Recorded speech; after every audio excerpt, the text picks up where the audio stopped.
இன்னைக்கு என்ன ஸ்பெஷல்? வாங்கப்பா பார்ப்போம். சுட சுட சாதம். ஓகே.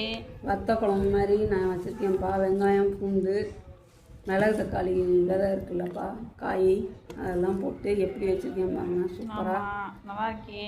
ஹோட்டலில் வைக்கிற வத்தல் குழம்பு மாதிரி வச்சுருக்கேன்ப்பா. ரெசிபி வரும் பாருங்கள், எல்லோரும் வீடியோ பாருங்கள். சூப்பர். இது மிளகு தக்காளி போட்டு பால் ஊற்றி வச்சுருக்கேன்ப்பா. மண்டி மாதிரி வச்சுட்டு தேங்காய் பால் ஊற்றி, இதுவுமே உங்களுக்கு வீடியோ வரும்ப்பா. ஓகே. இது வாய்ப்புண்ணெல்லாம் ஆற்றும்ப்பா. சூப்பராக இருக்கும். வாய்ப்புண்ணா ஆற்றும். தோசை, இட்லி, சாதம் ரெண்டுக்குமே வச்சுக்கலாம்ப்பா. ஓகே. நெக்ஸ்ட்டு இது உருளைக்கிழங்கு பொரியல்ப்பா.